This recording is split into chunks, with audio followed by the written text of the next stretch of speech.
Namaskar.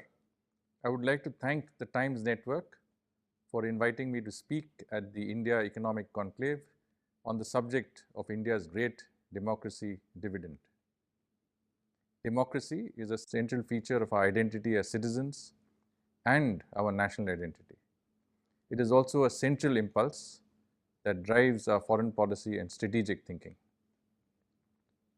We live in a world that has globalized and continues to globalize at velocities that are historically unprecedented. We meet today in the shadow of several troubling events. We meet as we deal with the coronavirus and its disruptions continue beyond a second year. We meet in the midst of geopolitical instability arising out of the situation in Ukraine. We meet as we continue to deal with challenges in our immediate neighborhood. All of these events, even if they do not arise out of globalization, require solutions that no single nation can provide. Globalization began as a geopolitical and then geoeconomic fact. It is today increasingly a geotechnical fact. The construct of globalization has thus changed, and I have no doubt that it will continue to change. As it changes, so will be the content of the problems that it generates. Pandemics, financial contagions, infodemics, and more will continue to challenge and threaten us. Foreign and strategic policies constantly adapt to these new realities. The intellectual framework within which these problems are confronted requires to be renewed to deal with changing facts and circumstances. The system that was created to manage post-war realities is clearly falling short of facing 21st century problems. Ladies and gentlemen, it is not just the international order that is changing. India is a country that has changed more rapidly than more others. Its realities are changing even as the broader international situation changes and evolves. The new India that is emerging finds answers and solutions to many of its problems in the principles and practice of democracy. Democracy is not just a form of government, it is a way of thinking, it is a way of living, it provides a practical basis for approaching problems. It is also a concept that has deep roots in India. Speaking at the United Nations General Assembly last year, Prime Minister Narendra Modi described India as the mother of democracy. He referred to the Indian experience of the principles of democracy that goes back millennia. What are these principles? Ruling with the consent of the governed is the first and foremost. A system that deals with diversity of the human conditions, thoughts, ethnicity, beliefs on the basis of liberty and freedom is the second. A firm commitment to the supremacy of laws and rules as against the whims of individuals and establishments is another. The modern system that has been built to give effect to these principles consists of a framework that includes, amongst other things, constitutions, fundamental rights, elections, divisions of powers, checks and balances. India's record in this is well known, acknowledged and highly respected.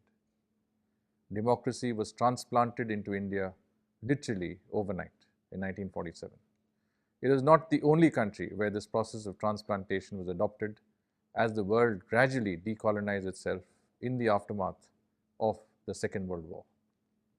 It is, however, one of the few countries where democracy found fertile soil to attach and nourish itself. 1 billion people and more have adopted democracy in India. This is, in my understanding, the single largest expansion of the free world in the last 100 years and more.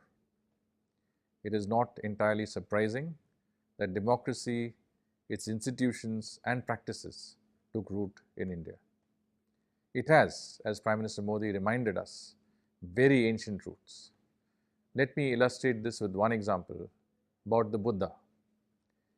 He is known by many names: the Buddha, the Enlightened One, Shakya Muni, the wise man of the Shakyas, Siddhartha Gautama.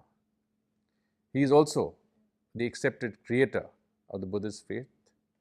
It is commonly accepted that he was born in what is now Nepal and lived most of his life in India 600 years before Christ. The Buddha is one of those luminous figures in world history. His enormous appeal, which has never really waned, is due to the robustness of his ideas that have survived the march of time. How the Buddha wanted his disciples to treat his teachings and his ideas is one of the most profound statements about Indian thinking. The Buddha encouraged his followers to question authority. There is enough evidence, it is my understanding, that the Buddha insisted that no teaching, even that of the Buddha himself, should be taken at face value. There is controversy about what exactly he said, but there is no controversy about the fact that he exhorted his followers to rely on their own faculties of thought and reason in arriving at judgments. In other words, 600 years before Christ, in the territory that is now India, a godlike figure and one who is revered by all Indians, encouraged his followers to speak freely and to speak the truth and to decide for themselves. This predates Thomas Jefferson's statement, "It is every American's right to and obligation to read and interpret the Constitution for himself," by 23 centuries. It predates the death of Socrates, the father of Western philosophy, by about 200 years.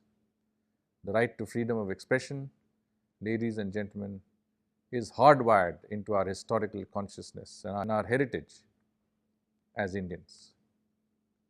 I simply intend to say here that it is a matter of historical record that the right to critically question authority has been encouraged for millennia in India. We revere the Buddha, ladies and gentlemen. We revere the modern form of his teaching. We have enshrined it in our Constitution as the right to freedom of expression. Elected Republican city-states such as the Lichavi and the Shakya also flourished in India around the time of the Buddha. In fact, the Buddha himself came from one of the republics that were so prevalent in that period of time in India. There are many other instances that we will all know of Yudhishthir's sense of righteousness and Lord Ram's sense of duty. Sant Kabir's ability to include the many colors of a diverse culture and civilization in his dohas, Guru Nanak's syncretic thinking, Guru Gobind's decision to ask his followers to respect the written word of the Guru Granth Sahib, the concept of dharma, integral to our existence as India and as Indians, is the timeless embodiment of the concept that underlines the rule of law. Law is above the individual. There are consequences, as the law of karma tells us, for our actions. And all, no matter how mighty, are subject to those laws and consequences. It is the same truth as the oft-repeated common law axiom, "Be you so mighty, the law is mightier." Ladies and gentlemen, these ancient principles and truths continue to guide our intent and action in the realm of foreign and security policy today. Let me give you a few instances of how the principles underlying democracy have shaped our thinking. The system that the United Nations Charter underpins is a multilateral system. It is difficult to find a nation more committed to multilateralism in letter and spirit than India. India's traditional contributions to the United Nations are well known. We are amongst the largest developing country donors to the UN. More UN peacekeepers or blue helmets have come from India than from any other nation. This commitment has been revitalized and substantially augmented in the recent past. We participate and shape the thinking of more multilateral and plurilateral initiatives than ever before. In the last 2 years, the Prime Minister of India has himself chaired the United Nations Security Council, in which we are serving as a non-permanent member, and participated in the COP26 summit, in G7 meetings, in the G20, and in the Summit for Democracy. India has presided over the UN Security Council and has chaired BRICS and SCO, the Shanghai Cooperation Organization. We are about to assume the presidency of the G20. India has been the moving force behind newer multilateral institutions and organizations such as the International Solar Alliance and the Coalition for Disaster Resilient Infrastructure that have 21st century agendas to deal with 21st century problems. India is also the major supporter of plurilateral initiatives such as BIMSTEC and the Indian Ocean Rim Association. We uphold, through our growing participation and engagement with these multilateral platforms, the concept of a rules-based international order. We believe that nations, like people, are equal, that nations should not interfere in the internal affairs of others, that sovereignty must be respected. It is these principles and the moral imperatives embedded in our minds that guided our actions during the dark and difficult days of the pandemic. India suffered during the pandemic, but India never forgot that it was a part of a larger global community. It was in the best and highest traditions of citizenship, a responsible global citizen.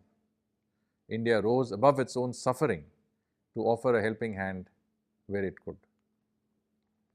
It was this that guided our actions as the pharmacy of the world to make critical medications and medical services available to more than 150 nations during the pandemic. The Vaccine Maitri program, which is based on unique Indian strengths in R&D and vaccine production, was another manifestation of the concept of responsible global citizenship and of the Indian belief in Vasudhaiva Kutumbakam. It is also these principles that guide India's growing profile as a development partner, as a net provider of security and a first responder in our immediate neighborhood and beyond. It underlines the concept of Sabka Saath, Sabka Vikas, Sabka Vishwas, articulated by Prime Minister Shri Narendra Modi. India's development partnership is committing an increasing envelope of resources to developing human resources, capacities and infrastructure with our neighbors. India shares its values with its partners. We build parliaments and courts, we build hospitals and educational institutions. We educate tens of thousands in Indian institutions through the Indian Technical and Economic Cooperation Program, through the Indian Council of Cultural Relations, and through the growing numbers of students who in their individual capacities study in Indian schools and colleges. We are an education hub, promoting the values of democracy and values associated with democracy to a growing global constituency. We have also emerged, because of these values, into a healthcare hub in the developing world. Indian hospitals and medical personnel treat and cure hundreds of thousands of patients from across the world. We also build roads, railways and ports. Whatever we do, we make sure that Indian development assistance does not promote indebtedness or create crises. We are a democracy promoting the values and institutions that we believe will promote democracy amongst our friends and partners. Ladies and gentlemen, these values that are at the core of the vision of the world and of our foreign and strategic policies impart a unique credibility to India. It is generally accepted that India is today an emerging pole in what External Affairs Minister Dr. S. Jaishankar has described as a multipolar and multi-aligned world. It is also acknowledged to be a pole that is growing more rapidly than others in what is often referred to as the Asian century. The contours of that century are slowly emerging, and it is widely accepted that India is one of the key drivers of the change that is driving a strategic and economic rebalancing. We are recognized as a force for stability and a nation that provides and acts as a balancing power. Our participation in platforms ranging from the Quad to BRICS to the Shanghai Cooperation Organization has bestowed an unprecedented relevance to India in contemporary strategic equations. In a world which, according to some, has a growing fault line between those who are democratic and those who are not, we are, because of our values, a sought after international friend and partner. We are, as I pointed out earlier, seen as a net provider of security, whether it is through the UN Security Council Presidential Statement on Maritime Security, or the Quad Vaccine Initiative, or the recent agreement with the United States on space situational awareness. Our growing capacities and our intent make us more relevant in improving human security across the world. We are gradually emerging as thought leaders, as original thinkers in the global norm-setting process.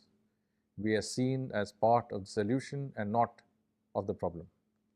Whether it is climate change or human rights or international security or development or trade or business, India brings in both the capacity to contribute to solutions and the ability to contribute intellectually and innovatively to problem-solving exercises. Concepts such as human-centric globalization, articulated by our Prime Minister, draw sustenance from our intrinsic moral and ethical compass. They are intellectual signposts for a post-Fourth Industrial Revolution world and for a globalization that is driven by human well-being rather than pure commercial benefit. The concept of Panch Amrit, again articulated by the Prime Minister at the COP26 summit in Glasgow last year, and of taking India to net zero by 2070, is yet another example of how our principles are being converted into practical objectives and policy guidelines. Our climate change goals and our record are Vasudhaiva Kutumbakam in action. We are seen not just as reliable political partners, but as economic partners. Our commitment to democracy, to transparency, the rule of law, and the unique Indian ethos of entrepreneurship and hard work is paying an economic dividend. We matter more than ever before in all multilateral conversations that relate to economic and financial matters. India's forthcoming presidency of the G20 is both an acknowledgement of our augmented global standing and an opportunity to project our perspectives and highlight our priorities. The concept of Atmanirbharta, which we translate in foreign policy language into strategic autonomy, is transforming our economic and technology diplomacy. We remain, in spite of the considerable disruptions of the pandemic, one of the fastest growing economies of the world. Contemporary economic events in the neighborhood highlight both the strength and resilience of the Indian economy and its position as a source of liquidity and financial stability during difficult times. We will increasingly become a more prominent hub for resilient and dependable supply chains and global value chains. Ladies and gentlemen, all the above points towards one fact. The democracy dividend for India in the foreign policy and strategic affairs domain exists and is growing. I would like to end by quoting Swami Vivekananda when he said, "From time immemorial, India has been the mine of precious ideas to human society. Giving birth to high ideas herself, she has freely distributed them broadcast over the whole world." Unquote. We are a nation that will continue on a trajectory towards greater capacity, greater willingness to contribute, more original thinking, and greater relevance. That is my firm conviction. India, as our top leadership has often stated, sees itself as a force for good in the international polity. The path to where we are today has been difficult and fraught with challenges.